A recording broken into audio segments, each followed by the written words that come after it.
It has been a busy day for the New Orleans Saints, from revealing their new uniforms, which I think are fire by the way, to the retirement of 3 players including Jimmy Graham, Dallin Holker, who was just completely random by the way, and the most shocking one and the most surprising one being safety Tyrann Mathieu, who may be on his way into the NFL Hall of Fame as one of the best safeties in NFL history and one of the most influential players of our generation when it comes to football. But the Saints news did not end there. The Saints have now signed one of the best free agent players available and safeties available to their active roster to fill the void in the secondary that Tyrann Mathieu left with his surprise retirement by bringing in safety Julian Blackman onto their roster. This is a really good signing by the Saints, and we're here to break it down. I'm Cash, and you should like this video and subscribe to help support the channel. This is the 3rd video I've recorded and uploaded today in the past 6 hours, so like and subscribe to help support the channel. We're trying to hit 15,000 subscribers by the end of the year. We just hit 12,000. Shout out to you guys, and I need your guys' help to reach that goal. And in return, you'll get daily Saints and NFL content like this. The news just dropped and we're already grinding to make sure that you have content to watch. With all that out of the way, let's dive into the intro and dive into it.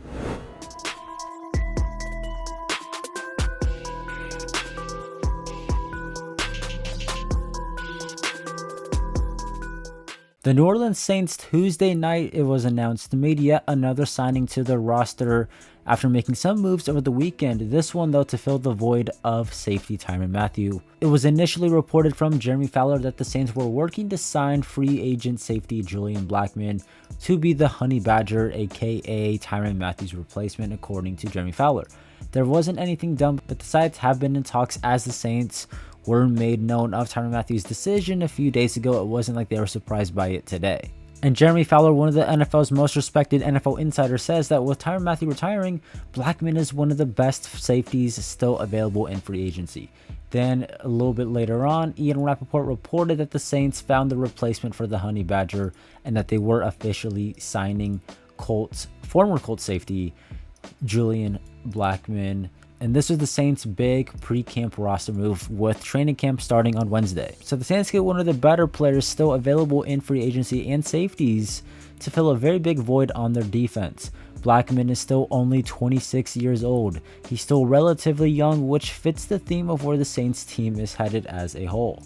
They're a rebuilding team. They got to get younger. They got to find the next pieces of the foundation to their team. And losing Tyrann Mathieu, that's one older guy who is now gone. So the Saints are trending, trying to get younger as a team. A lot of their free agent signings are on the younger side, and now this is one of them. It fits the criteria for what the Saints are doing and where they're heading as an organization. Julian Blackman was a 3rd-round pick in the 2020 NFL Draft, where he went to the Indianapolis Colts, where he spent the past 5 seasons and really the first 5 seasons of his NFL career, and he found quite a bit of success. Now, what stands out about Julian Blackman is his ball hawking ability and how he has a nose for the football. It always seems to find a way to end up in his hands. And you'll know what I mean by that when I pull up some of this footage in these clips. So this was in 2022. Kirk Cousins on the Vikings throws the ball and Blackman gets the pick 6 versus the Vikings. Another one we got, this is actually a pretty good one, a good showcasing of his tackling in his rookie season. Some of these are throughout the years of his career, not just in 24. It's a pitch to Derrick Henry, and he shoots out of a cannon and makes an excellent tackle on one of the best running backs in the NFL. Going down a little bit further, let's see, this was in 2020 going up against the Cincinnati Bengals. Joe Burrow over the middle, and Julian Blackman with the game-winning interception. Ball hawking ability, lurking over the middle. That's the type of play that Tyrann Mathieu makes. That's the kind of void that he could maybe fill for the New Orleans Saints. Here's another one from 23. Deshaun Watson. Doesn't really count because Deshaun Watson sucks, but still makes a nice play on the football, getting the interception. We got a few more footage and clips to show you guys. Where's the other one? Julian Blackman, Tennessee Titans in 23. Tannehill goes deep. Another type of play that we would see Tyrann Mathieu make. Going down the sideline, and this was yet another play Julian Blackman called game. Here's another good clip from the Pittsburgh Steelers game in 23, and just has a nose for the football. He just tends to always be exactly where he needs to be to get the interception. Here's another one where he got an interception and called game. Nice interception, good timing. He just has a nose for the football and has like this sense to make a play. And I think that's going to fill in very well where he needs to be fitting in on this defense. Julian Blackman in his career has played in a total of 66 games with 10 interceptions, 7 of which have come in the past 2 seasons, which is pretty significant. He has a total of 300 tackles and 13 of them coming behind the line of scrimmage, as in tackles for a loss, 1.5 sacks, and he does have 21 pass deflections and 2 forced fumbles. So some pretty good numbers right there for a defensive player. Not only that, but Julian Blackman does have some versatility and flexibility in his game. He played cornerback and safety in college. Then he moved to free safety for most of his first 3 years in the NFL, playing for the Indianapolis Colts. And then in 2023, he switched over to strong safety to fit more of the defense and the system and the scheme. In 2023, he had a really good year. 2023, he thrived at the strong safety position, but then given where the Colts were at as a team in 2024, he had to move back to free safety, which he was a little bit less impactful and kind of had a down year compared to the year before. But that was just the way Gus Bradley's single high safety system needed him to play. That's where he needed to be at. Now, comparing his 2023 to his 2024 season, it's a pretty big difference. 4 interceptions to 3. 0 touchdowns given up to 3. 69 completion percentage this past year, 60% a year and a half ago. 300 yards, 400. You guys can read. There's a pretty significant difference between him playing strong safety and him playing free safety. But also, I think part of that has to do with the system.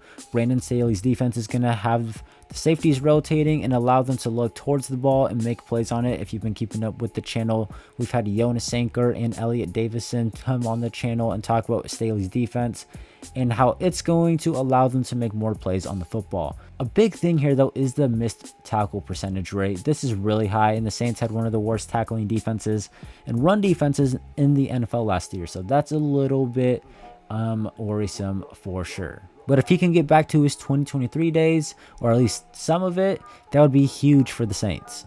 Now, I know there's going to be one or at least a few people who's going to comment, well, if Julian Blackman's really that good, why was he still free agent? Why is he signing with the team in July, blah, blah, blah, blah.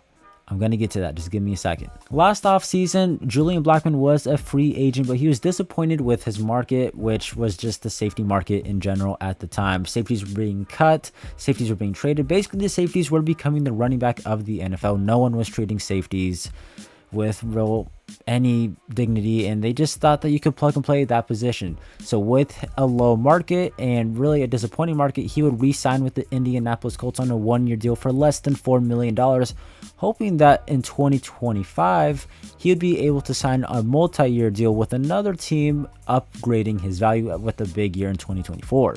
But his 2024 campaign would kind of be ruined in the season opener, where he would suffer a torn labrum injury. He would miss the second week of the season, but he would play for the entirety of the 2024 season after that. He played a total of 16 games, which is the most he's played in a single season in his NFL career. But you can imagine that he wasn't playing to his full ability or his full strength with this huge torn labrum injury, but he still managed to get 3 interceptions and 86 tackles and be a bright spot on the Colts defense despite this injury. So the health and the injuries are the big concern here for Julian Blackman. I'm assuming that's a big reason why he was still a free agent in July. But of course, it wasn't just 2024. Blackman does have a history of injuries. In 2021, he had a torn Achilles. And on top of 2024, he also had a shoulder injury in 2023 as well. So there is a history here with injuries that is a little bit concerning. And like we showed earlier, there was also a clear decline in his play from 23 to 2024, but I'm also going to assume a change in his role, plus a pretty significant injury played a key factor as to his decline in play this past year. Overall, though, it is a good signing. He's still young, he has talent, it's not an expensive signing, and if it doesn't work out, so what? You're not spending a whole lot of money. There really isn't a downside to this. Just getting a talented guy in the room to fill a very, very big hole on the roster was very important for the Saints, and they did that. As for Julian Blackman's role on the defense, obviously Tyrann Mathieu just retired, and his role was free safety, ball hawk, a guy roaming in the middle of the field making plays. So I'm assuming that they're going to have him at least play a similar role, given the fact that he has played free safety for 4 out of the 5 years he's been in the NFL, despite his best season coming when he played strong safety. Justin Reed, who the Saints signed earlier this offseason, is a box safety who roams over the middle and kind of helps out in run support and likes to lay the boom. And I kind of view Saints rookie 3rd round pick Jonas Sanker the same way. Not a free safety, but kind of a guy who helps out in run support quite a bit. Jordan Howden, I think, can be a guy who plays free safety pretty well, but we got to see if he is someone who could actually be a starter and not just be a projection. But signing Julian Blackman also doesn't apply all this immediate pressure to Jonas Sanker or Jordan Howden. He's going to be a guy who can help them transition into the NFL first training camp. They don't have to feel overworked or overloaded as mid-round picks. You don't want to put too much pressure on 3rd round pick guys with only 1 day's notice finding out that they're going to be the immediate starter. So Blackman is probably going to come in, help smooth things over. I don't think this will affect Jonas Sanker's playing time or jeopardize his ability to develop. I still think he's going to be playing quite a bit this season. I expect him to be having a significant role with the team. But I do think signing Julian Blackman fills a big hole on the defense that needed to be filled, and also helps some of these younger guys learn the NFL a little bit better and kind of make sure that they're not overloaded. And on top of that, it just adds some talent and depth to a safety room that does pretty much need it. Jonas Sanker is a rookie. He could use an extra guy in there. Justin Reed, good player. Don't really need to go into detail about him. Elliott Davis, an undrafted guy trying to make the team. Terrell Burgess trying to make the team. Going over to defensive back all the way down here, which is some of the other safeties on the team. Jordan Howden, not guaranteed to make the team, but could use a guy like Julian Blackman to maybe help him out a little bit. JT Gray, special teams guy, not going to be really a starting safety. Ugo Amadi plays in the slot, but a guy who's probably competing to make the team. And I think that's actually pretty much all the safeties now, including when you add Julian Blackman. So Blackman is probably going to make the team. I think he helps improve the Saints safety room. And on top of that, he's going to help some of these younger guys transition. And he gives you some more security, and you feel a lot better about that room now after it looked pretty scarce after Tyrann Mathieu retired. So overall, the Saints signed a really good, talented guy who's young, fits the criteria, had a really good season a few years ago, but has some injury health issues. If he can overcome those and he fits the Brandon Staley defense system and scheme well, he could be a good player for this team while also not jeopardizing the development of Saints rookie 3rd round pick, Jonas Sanker. Let me know down in the comments what you make of the Saints signing Julian Blackman. I like the signing. There's really no downside at all to signing him, so I don't think there should be any issues with this. But let me know down in the comments below. Make sure to like the video and subscribe. Help support the channel. I'm tired, but we're grinding these videos out. And we're also trying to hit 15K, so help support the channel. I appreciate it if you made it this far, and I'll catch you next time. I'm Cash. Have a good one.